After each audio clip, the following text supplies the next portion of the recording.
Bien, bonsoir à tous.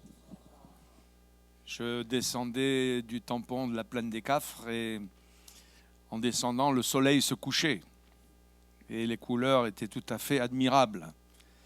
Le Créateur fait une œuvre avec les mains d'un artiste. Ce que Dieu fait est toujours merveilleux. Ce que nous, les hommes, nous faisons n'est pas toujours formidable, n'est-ce pas? Mais ce que Dieu fait est absolument glorieux et merveilleux. Je suis très heureux de partager cette soirée aussi. Et puisqu'il est question d'une soirée de guérison divine, je voudrais tout de suite dire que j'ai la joie d'annoncer la guérison divine, j'ai la joie de proclamer la guérison divine dans le nom et dans la personne de Jésus.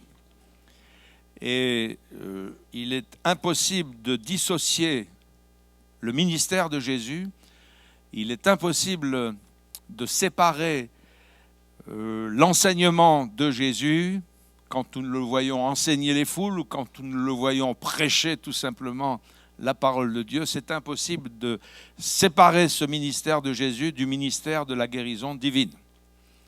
Et la guérison, même si Jésus n'en parlait pas, parce qu'il n'est pas nécessaire d'en parler tout le temps, cependant, lorsqu'il enseignait la parole de Dieu, il guérissait les malades, il chassait les démons et il faisait du bien à toutes celles et ceux avec qui il était en contact.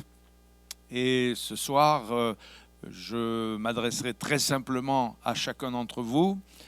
Je voudrais vous dire qu'alors que vous écoutez la parole de Dieu, vous pouvez être béni à votre place, là où vous êtes. Je m'adresse aussi à tous nos amis qui prendront cette soirée d'une manière ou d'une autre par les médias qui permettent la retransmission, que ce soit en direct ou que ce soit en différé de cette soirée. Cher ami, là où tu te trouves en écoutant l'Évangile, parce que l'Évangile c'est la parole de Dieu, tu peux être béni et guéri là à l'endroit où tu te trouves. Si simplement tu reçois dans le nom et dans la personne de Jésus la parole de Dieu. Nous aurons aussi quand même un temps de prière ensemble et la Bible nous dit par ailleurs, priez les uns pour les autres afin que vous soyez guéris. Et nous mettrons cette parole de l'Évangile aussi en pratique pour demander à Dieu la grâce de la guérison divine dans le nom de Jésus pour toutes celles et ceux qui sont malades. Et nous pouvons nous attendre à la grâce de Dieu. Il est écrit aussi que tout don parfait, toute grâce excellente viennent d'en haut, donc de Dieu, du Père des Lumières, dans lequel il n'y a pas de changement ni d'ombre de variation. Jésus-Christ est le même hier, aujourd'hui et éternellement. Il y a beaucoup de personnes qui ont paru dans notre monde, n'est-ce pas? Quelques personnes très célèbres, très connues aussi.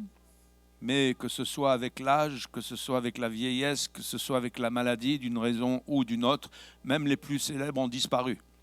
Les plus méchants ont disparu aussi. Mais Jésus a apparu, et gloire à Dieu, il est écrit, il a apparu pour détruire les œuvres du diable, mais gloire à Dieu, Jésus n'a pas disparu. Et Jésus est au milieu de nous ce soir. Et Jésus est près de toutes celles et ceux qui, en écoutant l'Évangile, veulent prier, se tourner vers le Seigneur. Il agira aussi dans votre vie. Peut-être un petit sondage de savoir au milieu de nous, parce que nous avons quand même un auditoire dans lequel il y a des gens qui partagent la foi de l'Évangile. Quels sont celles et ceux qui ont déjà bénéficié dans leur vie, dans leur propre corps, dans leur famille, de la guérison divine? Est-ce que vous voulez lever votre main? Donc il y a quand même une bonne forêt de mains qui se lèvent à la gloire du Seigneur. Au travers de chacune des mains, les mains représentent une personne, n'est-ce pas? Il y a une personne. Je pense qu'autant de mains levées, nous pourrions aussi écouter autant de témoignages, n'est-ce pas? Et quels sont celles et ceux qui, au milieu de nous, donc en présentiel, et pour nos amis qui sont sur les médias, vous pouvez, même sans lever la main, être concernés par cet appel. Quels sont celles et ceux qui auraient besoin ce soir que Jésus les guérisse? Voulez-vous lever votre main? Voilà. Donc il y a aussi plusieurs mains. Il y a un peu moins de mains qui se lèvent, mais il y a plusieurs mains. Alors je dis à toutes celles et ceux qui s'attendent à la grâce de Dieu ce soir, prenez courage. Vous qui souffrez, vous qui être malade, quelle que soit cette maladie, prenez courage, Jésus est là et il va honorer votre foi, mais aussi sa parole qui est la parole de Dieu. J'ai choisi un texte dans l'évangile de Marc au chapitre 7, verset 32 jusqu'au verset 37. C'est l'un des merveilleux miracles de guérison que Jésus a accompli. Il retiendra quelques minutes notre attention ce soir. Et je répète la référence dans l'évangile selon Marc au chapitre 7. Et je vous propose la lecture de cet épisode de l'évangile du verset 32 jusqu'au verset 37. On lui amena un sourd qui avait de la difficulté à parler. Et on le pria de lui imposer les mains.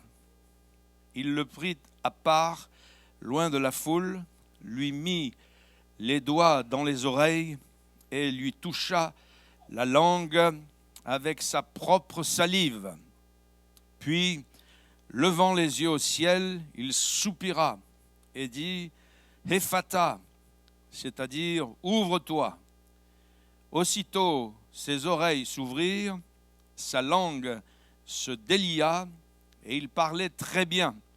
Jésus leur recommanda de n'en parler à personne, mais plus il le leur recommanda, plus ils le publièrent.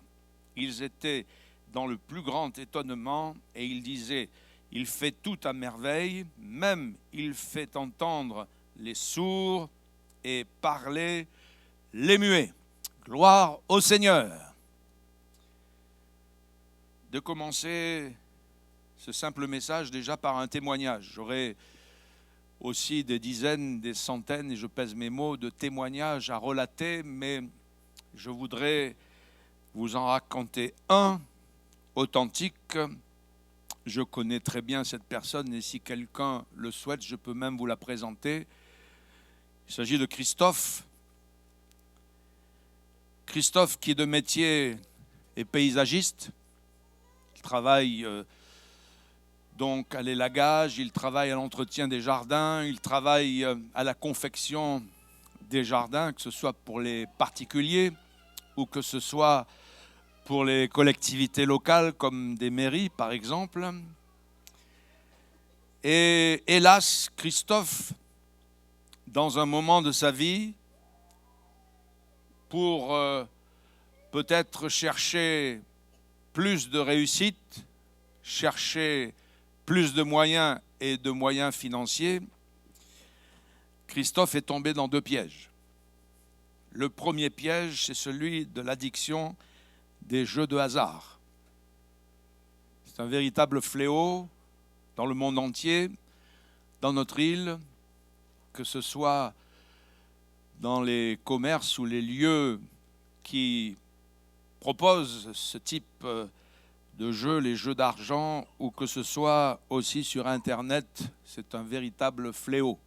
C'est l'un des fléaux, parmi tant d'autres. Il est tombé aussi dans un deuxième piège, celui de l'idolâtrie. Et pour tenter plus de chance, comme il le disait et comme il le dit encore aujourd'hui, pour avoir plus de protection, parce que beaucoup de personnes cherchent des protections, n'est-ce pas? Il y a beaucoup de protections, certes, qui peuvent être appréciables et utiles, mais il y en a plein, en particulier celle de l'idolâtrie, qui est une protection de néant. Peut-être quelqu'un souhaite se protéger par quelque idole, par quelques reliques, par quelques soi-disant porte-bonheur. Je vous le dis tout de suite, vous vous trompez de route. Et Christophe est tombé dans ces deux pièges, celui des jeux d'argent, celui de l'idolâtrie. Il avait mis dans son jardin, qui était toujours bien entretenu, c'était un paysagiste, à côté de sa piscine, une idole en porcelaine beaucoup plus grande que lui. Et il a dépensé des centaines d'euros, je ne me rappelle plus, il m'avait dit un chiffre qui tournait autour de 3 000 € pour mettre cette idole à côté de sa piscine, dans son jardin, pour le protéger, pour protéger sa maison, pour protéger ses affaires. Non seulement il est tombé dans ces deux pièges, mais surtout il est tombé littéralement d'un cocotier un jour. Et c'est là qu'a commencé, problème inéluctable. Christophe ne l'explique pas toujours encore aujourd'hui, alors qu'il élaguait un cocotier dans le cadre de son travail avec ses ouvriers. Pourtant, il avait un double harnais et c'était son métier. Il ne lésignait pas sur la sécurité, il avait un double harnais. Il ne l'explique pas. Toujours est-il qu'il a fait une chute de 13 mètres. Du cocotier, il est tombé, et il est tombé sur un chauffe-eau solaire. Déjà, s'il n'est pas mort, il y a eu quelque chose de providentiel. Mais hélas, il s'est complètement abîmé la colonne vertébrale. Et ont suivi de cet accident des douleurs insoutenables, des douleurs permanentes que même les plus forts médicaments de type morphine et autres encore n'enlevaient pas. Et Christophe a été condamné au fauteuil roulant jusqu'à la fin de ses jours. Les hommes de notre société rencontrent toutes sortes de difficultés, n'est-ce pas? Toutes sortes de problèmes, toutes sortes de situations qui paraissent inéluctables, dans lesquelles il semble qu'il n'y ait pas d'issue. Ce sont comme des impasses. C'est ce qui s'est passé dans cet épisode de l'Évangile lorsqu'on a amené ce handicapé à Jésus. Il n'était pas dans un fauteuil roulant, mais on le lui a amené, on a amené cet homme, il était handicapé, il était sourd et il avait de la difficulté à parler. Je ne sais pas quelle est votre difficulté. Pour Christophe, il en avait une très précise, très particulière, n'est-ce pas? Pour ce handicapé qu'on a amené à Jésus, c'était la surdité et c'était aussi une forme de mutisme puisqu'il avait de la difficulté à parler. Je ne sais pas quelle est votre difficulté ce soir, mais avec votre problème, avec votre difficulté, avec votre handicap, même si celui-ci paraît complexe et inéluctable, je vais vous inviter à vous approcher de Jésus et je vais vous inviter à avoir un contact avec Jésus. Parce que ces personnes qui ont amené ce handicapé à Jésus le lui ont amené et ont prié pour que Jésus lui impose les mains.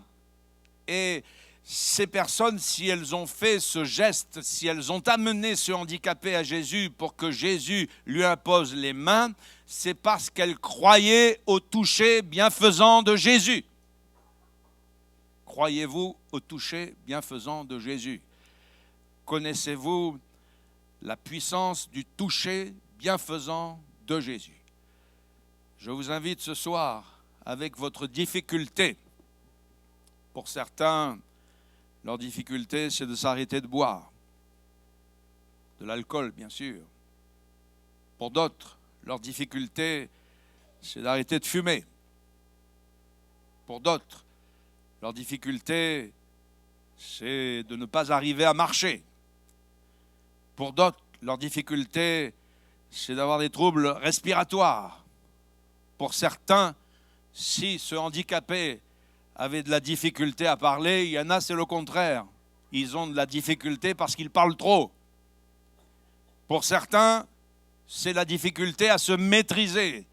Et nous sommes dans un siècle de violence, où la violence que l'on voit et qu'on promeut sur les films en général et sur Internet en particulier paraît normale. Et on est dans un siècle violent.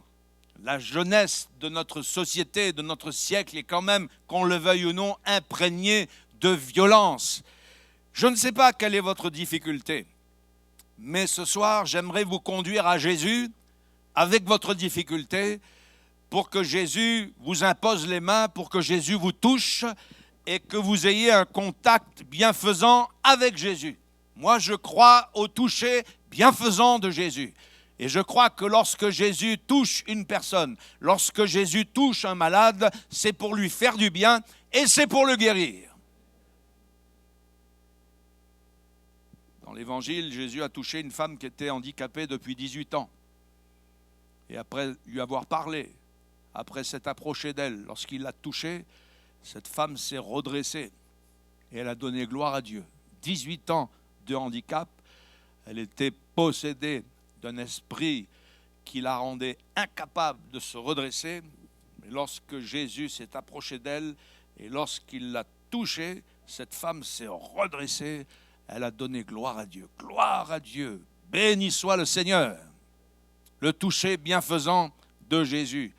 Ailleurs, il touche un lépreux, un homme dont le visage est défiguré par la lèpre, dont les muqueuses sont défigurées par la lèpre. Je ne sais pas si vous avez déjà vu de vos propres yeux un lépreux, mais déjà il y a des maladies de peau, n'est-ce pas, qui ne sont pas très belles à voir. Vous l'avez constaté. Mais la lèpre est une maladie hideuse. J'ai vu de mes propres yeux des fois un ou deux lépreux et leur peau, leur visage était complètement défiguré par cette terrible maladie qui vous ronge les yeux, le nez, les oreilles, la bouche. Et Jésus a touché le lépreux. Je crois au toucher bienfaisant de Jésus. Et je ne connais pas grand monde qui, avant Jésus-Christ, ait touché un lépreux de cette manière. Et j'en connais pas beaucoup qui, après Jésus-Christ, ait touché un lépreux de cette façon.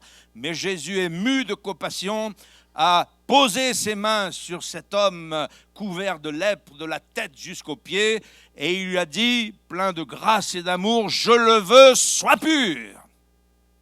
Et le toucher bienfaisant de Jésus a fait que la peau de cet homme a été purifiée. Il est dit au sujet de la guérison de notre lépreux dans la Bible que sa peau est revenue saine comme la peau d'un petit bébé.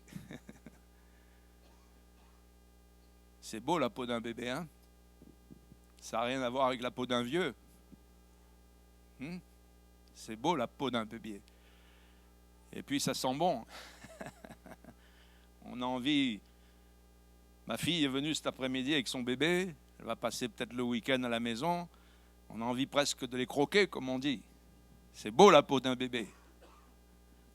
Et la peau de cet homme a été purifiée. Béni soit le Seigneur.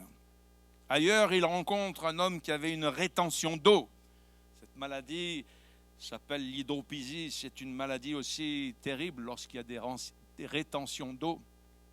Il y a des fois des gens qui ont des troubles aussi cardiaques mêlés avec ceux des poumons et ça crée des rétentions d'eau qui créent des troubles respiratoires délicats et dangereux. Cet homme avait une rétention d'eau, il était hydropique. Je ne peux pas vous dire pour quelle raison il était hydropique. L'Évangile ne le précise pas. J'ai prié un jour pour un homme hydropique dans un hôpital et j'ai été fortement impressionné par la grosseur de son ventre. On aurait dit une montagne, ou le ventre d'une femme enceinte qui était sur le point d'accoucher. Et la rétention d'eau avait déformé son corps. Et en plus, il y avait une odeur nauséabonde qui en sortait de cette terrible maladie. C'est pénible. Et Jésus a vu cet homme, alors qu'il était invité à un repas dans une maison. Jésus a été attentionné par cet homme. Votre problème, il n'est pas indifférent pour Jésus. Vous ne passez pas inaperçu. Vous n'êtes pas quelqu'un parmi tant d'autres. Vous n'êtes pas perdu pour Jésus dans l'univers, parmi les étoiles, mais vous êtes une personne à part entière. Et Jésus, en vous touchant, comme il a touché cet homme, il s'est approché de lui, il a posé les mains sur cet homme hydropique, et à l'instant, cet homme fut guéri.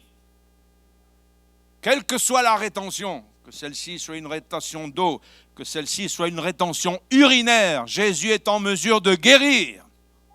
Et le toucher bienfaisant de Jésus apporte la guérison. ailleurs, un homme avait une blessure. Il venait, on aurait dit à La Réunion, il y a un coup de sable. Il venait de recevoir un coup de sable. Enfin, c'était plus qu'un sable, c'était une épée. Et l'un des disciples de Jésus, maladroitement, ce disciple s'appelait Pierre, il avait plus l'habitude de manier la golette ou le filet. Il aurait mieux fait de rester à cette occupation, n'est-ce pas? Mais là, il a voulu prendre l'épée du soldat et maladroitement, pour défendre Jésus, eh bien, il a blessé un homme qui était là, qui s'appelait Malchus. Je ne sais pas si vous avez déjà reçu un coup de sable dans l'oreille. Par la grâce de Dieu, je n'en ai jamais reçu. Je ne souhaite pas en recevoir. Mais je suis sûr que ça n'a rien à voir avec une caresse. Et dans ce brouhaha de foule qui était venu pour arrêter Jésus, avec en tête le traître qui s'appelle Judas, et qui pour 30 pièces d'argent a livré son maître en plus par un baiser, tout à coup il y a eu un cri plus fort que les autres. Je pense que ça a dû faire un cri plus fort que les autres dans cette scène d'arrestation, et cet homme a dû crier « Ah !» et porter sa main à son oreille. Cette oreille sanguinolente, cette oreille blessée, cette oreille meurtrie. Et Jésus a dit « Arrête ! Arrête, parce que celui qui tue par l'épée sera tué par l'épée. » Une autre manière de nous dire que ce que un homme sème, il va aussi le récolter. Et Jésus a touché l'oreille blessée de cet homme. Et celle-ci fut instantanément guérie. C'est le toucher bienfaisant de Jésus. Je crois au toucher bienfaisant de Jésus. Et on a amené ce handicapé, ce sourd, qui avait de la difficulté à parler, et on a demandé à Jésus de lui imposer les mains, parce que ces gens croyaient au toucher bienfaisant de Jésus. Et ce soir, je vais vous inviter à croire dans le toucher bienfaisant de Jésus et à placer votre vie sous la bénéfique et la bienfaisante main de Jésus. Et je suis convaincu que lorsqu'il vous touche, eh bien, il y a une grâce de Dieu qui vous sera accordée. J'aime beaucoup cette expression traduite en créole mauricien, mais les créoles réunionnais vont comprendre. Ils appellent ça un toucher la main bon Dieu. Je trouve que c'est très beau. Hein? Nos cousins mauriciens ont des fois des expressions agréables. Un toucher la main bon Dieu. Et la main de Jésus, c'est la main de Dieu. Le toucher de Jésus, c'est le toucher de Dieu. Alors, après qu'on lui a amené ce sourd qui avait de la difficulté à parler, Jésus l'a pris à part, loin de la foule. C'est-à-dire qu'avec Jésus, on n'est pas dans la télé-réalité. Avec Jésus, on n'est pas dans le spectacle. Il l'a pris à part, loin de la foule. La foule, c'est aussi le brouhaha. La foule, c'est aussi l'agitation. Et Jésus a pris ce handicapé, il l'a pris à part, loin de la foule, parce qu'il voulait vivre avec lui un contact personnel. Et il ne voulait pas en mettre plein la vue, comme ça se passe un peu trop souvent aujourd'hui, mais il voulait s'occuper du besoin personnel et le faire dans un contact personnel avec cette personne. Et il n'y a rien qui ne remplacera un contact personnel avec Jésus. Il n'y a rien qui ne remplacera une rencontre personnelle avec Jésus. Et ce soir, eh bien, je souhaite vous tous qui entendez d'une manière ou d'une autre, eh bien, ce simple message, que vous puissiez vivre un contact personnel avec Jésus. Et loin des agitations de ce monde, de cette foule, de ce brouhaha, loin des bruits de la ville, comme dit l'un de nos chants, loin de tout ce que vous avez entendu dans les médias qui, pour la plupart, véhiculent eh bien, des mauvaises nouvelles, vous l'avez remarqué, qui véhiculent la violence de la guerre, qui véhiculent eh bien, des choses souvent obscènes, qui véhicule ce qui est monstrueux. Je suis étonné de voir qu'on montre à nos enfants des monstres, on leur dit que c'est beau, et ainsi que le monde qui véhicule la violence, qui véhicule ce qui est obscèn, ce qui n'est pas beau. On nous dit c'est beau alors que c'est pas beau, on nous dit c'est la lumière alors que l'évangile dit que c'est les ténèbres, on nous dit c'est bien alors que l'évangile nous dit non, que ce n'est pas bien, c'est le péché et c'est le mal. Et on est dans un siècle biscornu, et il y a un psaume qui, dans une version moderne, nous dit que les valeurs de la société sont en miettes. Et c'est bon dans tout ce tumulte, c'est bon dans tout ce brouhaha, c'est bon dans toute cette agitation, eh bien, de s'approcher de Jésus et d'avoir un contact personnel avec lui. C'est ce que je vous souhaite ce soir. C'est ce qui a changé la vie de cet homme, c'est ce qui changera votre vie, et c'est ce qui vous apportera la santé, c'est ce qui vous apportera le bien-être, et c'est ce qui vous apportera aussi la délivrance dont vous avez besoin.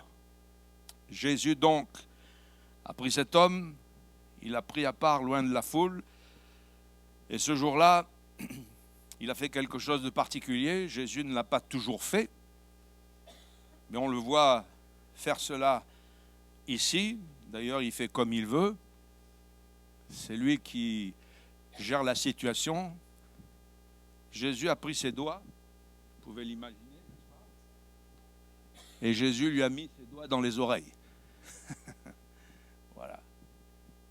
Et puis, avec l'un de ses doigts aussi, il a pris un peu de sa salive, et puis il a touché la langue de cet homme qui était sourd, et il avait de la peine à parler.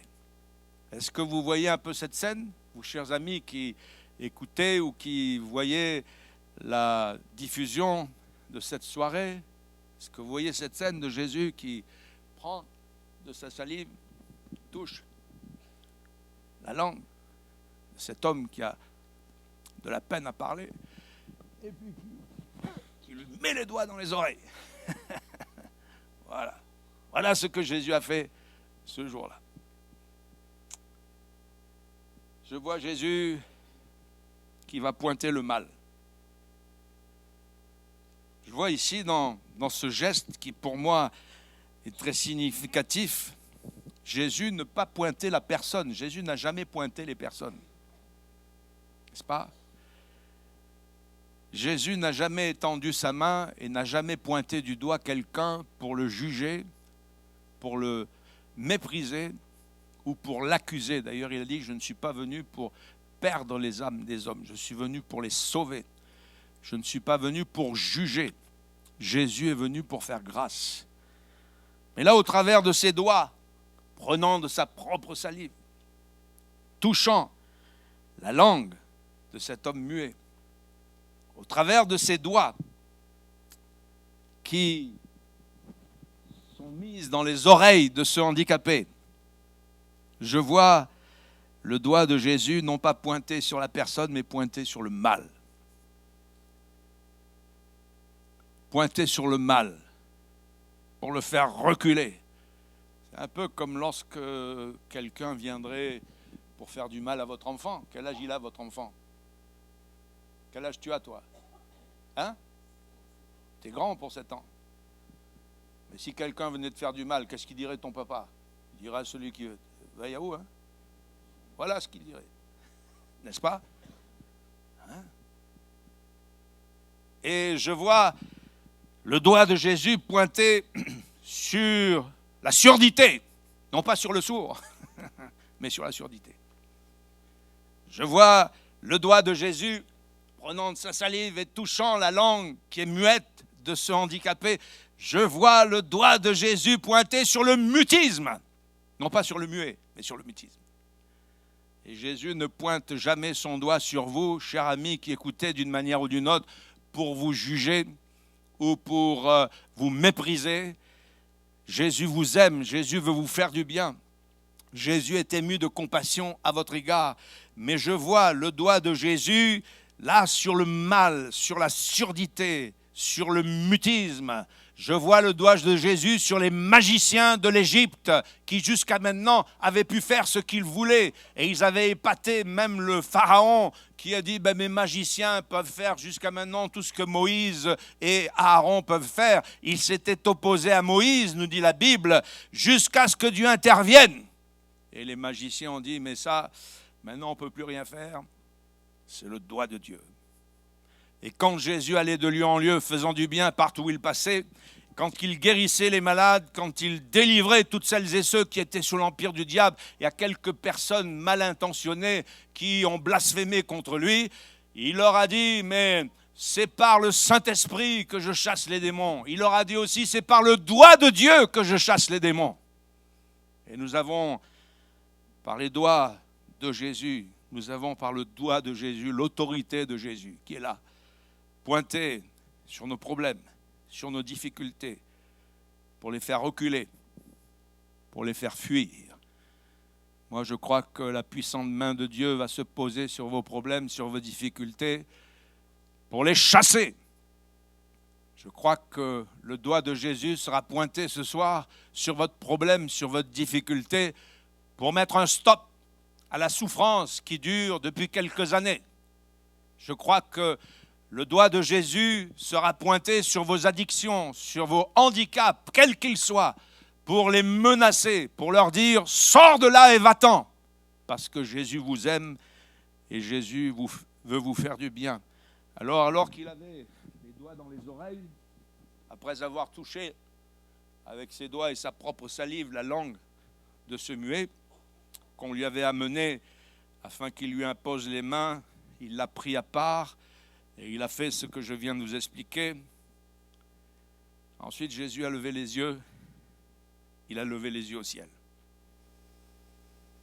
Jésus a levé les yeux au ciel. Parce que la guérison divine, elle vient d'en haut. Elle vient du ciel. La guérison divine, elle vient de Dieu. Selon ce nom, guérison divine. Le miracle. Parce que la guérison divine, c'est une guérison miraculeuse. La guérison, le miracle de la guérison divine, il vient d'en haut. Il vient du ciel, il vient de Dieu. Il ne vient pas d'en bas. Il ne vient pas des hommes. Il ne vient pas de la terre. C'est pour ça que Jésus lève les yeux. Parce que son Père est là. Il lève les yeux vers son Père. Il y a quelques moyens d'en bas, de la terre, des moyens humains, des moyens que je qualifie de légitimes, comme les moyens de la science, les moyens de la médecine. Je voudrais tout de suite préciser qu'il n'y a aucune contre-indication entre la foi de l'Évangile et la médecine. Dans la Bible, l'un des écrivains de la Bible qui s'appelle Luc était non seulement historien, mais il était aussi médecin.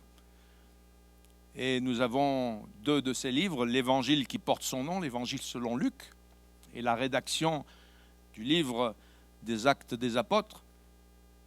Et le Seigneur est quand même bon à l'égard d'un des plus grands missionnaires de tous les siècles qui s'appelle l'apôtre Paul. Il avait mis à ses côtés un médecin. Et je pense que plus d'une fois, Paul a dû avoir besoin des services de Luc, qui était certainement un bon médecin pour soigner ses plaies, pour soigner ses blessures, les contrariétés, etc.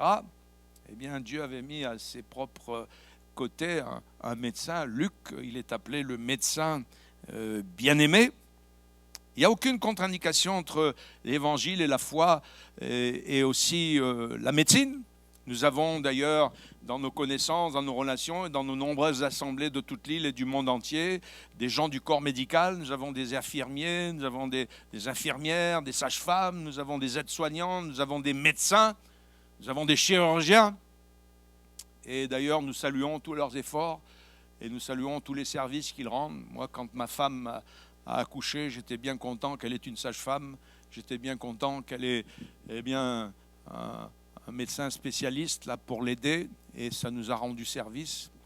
Donc il n'y a pas de contre-indication entre l'évangile, la foi de l'évangile et la médecine. Mais ce sont des moyens humains. Ce sont des moyens qui viennent d'en bas.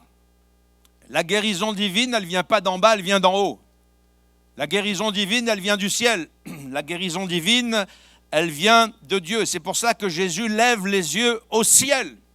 S'il y a des moyens légitimes, il y a des moyens douteux et dangereux aussi, qui viennent aussi d'en bas.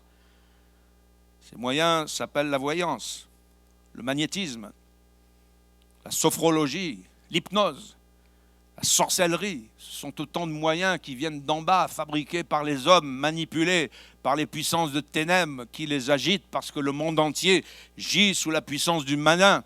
Et certains vous prônent la lumière alors qu'ils sont dans les ténèbres. Certains vous prônent aujourd'hui le bien-être dans de nombreux stages alors qu'ils ne le connaissent même pas. Si ce n'est que par amour de l'argent. Il y a des moyens douteux, il y a des moyens dangereux, mais la guérison divine, c'est pour cela que Jésus a levé les yeux au ciel et c'est pour cela que je vous invite vous-même à lever vos yeux. Je vous invite à lever vos yeux. Bien sûr, il ne s'agit pas de vos yeux physiques, de vos yeux charnels qui sont là. Mais je vous invite à lever votre cœur, à lever votre foi vers le Seigneur et à croire ce soir, parce que la guérison, le miracle vient toujours d'en haut, il vient toujours du ciel, il vient toujours de Dieu. Et puisque j'en suis là, je vais parler d'un des plus grands miracles qui n'ait jamais existé. C'est celui où, alors que Jésus mourait et qu'il rendait l'esprit, après avoir agonisé 6 heures sur cette croix, où il avait été en proie à la soif, aux souffrances indescriptibles, à la spasmophilie qui saisissait son corps et à la fièvre, etc. Jésus, après avoir baissé l'esprit et avoir rendu l'âme, s'est passé l'un des plus grands miracles de tous les temps. Le voile du temple qui était dans le temple de Jérusalem, la Bible dit qu'il s'est déchiré. Ce voile indiquait qu'il y avait une séparation. Et la séparation ne vient pas du fait que la main de Dieu est trop faible, que la main de Dieu est trop courte. Mais la Bible dit que ce mur de séparation, ce voile de séparation, c'était nos fautes, c'était nos péchés. Et lorsque Jésus a tout accompli sur la croix et que son sacrifice a été consommé, ce voile du temple s'est déchiré. Ça a dû faire un événement exceptionnel pour tous ceux qui officiaient dans ce temple de Jérusalem, qui n'avaient pas le droit d'aller au-delà du voile dans lequel il y avait la deuxième partie qui s'appelait le lieu très saint ou le lieu très saint.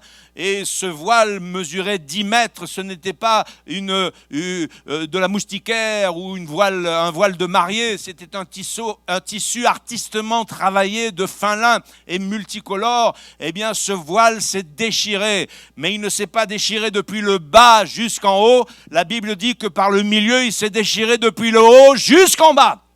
Et là, le miracle n'est pas venu d'en bas, parce que le miracle ne vient jamais d'en bas. Le miracle est venu du ciel, le miracle est venu de Dieu. Ce voile qui s'est déchiré depuis le haut jusqu'en bas, Dieu voulait montrer que maintenant, les hommes de toute tribu, de toute nation, et nous tous ce soir, nous pouvons nous approcher de Dieu. Jésus a ouvert une route nouvelle et vivante par son sacrifice et par le sang de la croix, par lequel il est possible de venir à Dieu. Pour moi, c'est l'un des plus grands événements, l'un des plus grands miracles de tous les temps. Le miracle est venu d'en haut, le miracle est venu du ciel, le miracle est venu de Dieu. Pour terminer, je reviendrai à Christophe. Nous l'avons laissé par terre tout à l'heure, la colonne vertébrale cassée, avec des douleurs insoutenables et surtout permanente, le jour et la nuit.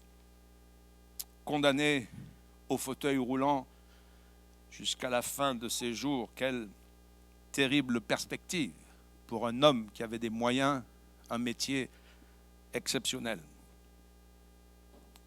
Cependant,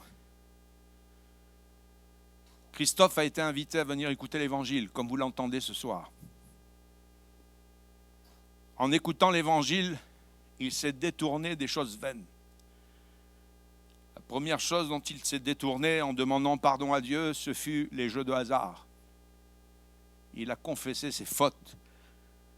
Il a confessé son péché. Que d'argent gaspillé en fumée, en choses inutiles, vaines. Cet argent qui devrait revenir au couple, à la famille, cet argent qui devrait revenir aux pauvres, cet argent qui devrait revenir à l'Église, et qui part.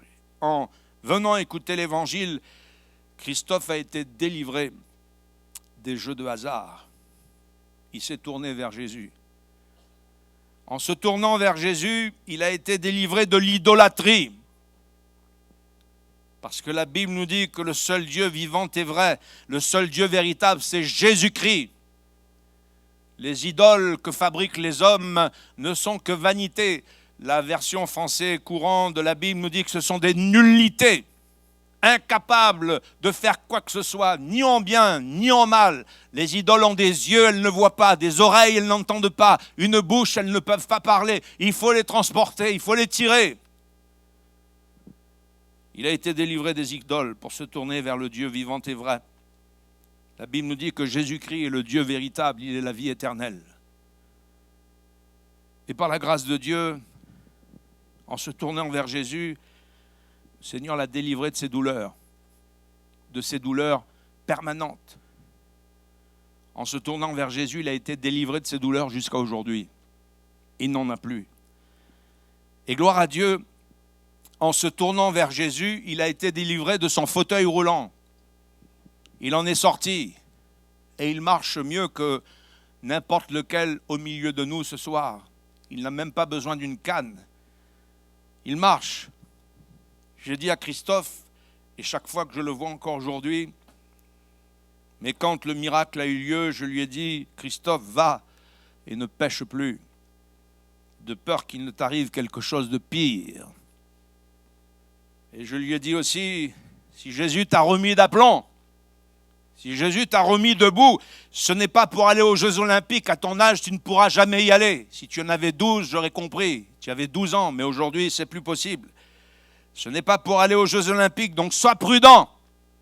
Mais sers-toi de ce que Jésus a fait pour toi. Va et témoigne de ce que Dieu a fait pour toi, comment il a eu pitié de toi. Et comment sa grâce et sa miséricorde s'est accomplie dans ta propre vie. Moi, je rejoins tous ces gens qui, dans la foule, disaient, c'est ce que Jésus fait, il fait tout à merveille. Il fait tout à merveille. Et voulez-vous permettre ce soir à Jésus d'agir dans votre vie? Nous allons avoir un temps de prière, un temps de recueillement, où nous allons permettre au Seigneur de se manifester. Je voudrais simplement remercier Dieu déjà pour ce simple message, cette simple parole partagée avec vous. Nous allons lui rendre grâce et le bénir pendant quelques secondes. Et après, nous serons ce temps de prière dont je parlais tout à l'heure. Seigneur, merci pour ton évangile qui est limpide comme de l'eau de roche. Merci pour ton évangile qui est la lumière, la véritable lumière qui éclaire tout homme. Et merci pour l'évangile qui proclame la bonté et l'amour du seul Dieu vivant, qui a une attention pour tous les êtres humains et ce que nous sommes encore aujourd'hui. Gloire à Jésus, gloire à Jésus. Béni soit le Seigneur. Nous sommes en prière quelques instants et je souhaiterais vivement que ce moment soit un temps où on est avec Jésus. Nous sommes là dans la paix de cette soirée. On n'est pas dans l'agitation de la foule, on est avec Jésus. Il est là et Jésus souhaite un contact personnel dans votre besoin personnel pour agir dans votre vie. Croyez-le ce soir. Et vous qui avez pris ce programme, là où vous vous trouvez, que ce soit dans une chambre d'hôpital, que ce soit dans une chambre de votre maison où vous souffrez, vous qui avez pris ce programme et qui êtes là à l'écoute, prenez courage, ayez confiance en Jésus. Cette soirée, ce moment est un moment de délivrance en votre faveur. Nous proclamons dans le nom de Jésus la guérison, nous proclamons dans le nom de Jésus la délivrance. Nous proclamons qu'avec Jésus, eh bien les sourds peuvent entendre, les boiteux peuvent marcher. Nous proclamons dans le nom de Jésus que ceux qui sont courbés peuvent se redresser. Nous proclamons que ceux qui ont des maladies de peau peuvent être purifiés. Nous proclamons que ceux qui ont des troubles respiratoires peuvent retrouver un renouvellement dans leur respiration. Proclamons ce soir que ceux qui ont des handicaps et des problèmes articulaires, que vos articulations peuvent être renouvelées dans cette soirée. L'Évangile nous dit qu'en Jésus, nous avons la vie, le mouvement, nous avons la respiration et nous avons toutes choses. Nous avons l'être. Alléluia. Béni sois-tu, Seigneur. Alléluia.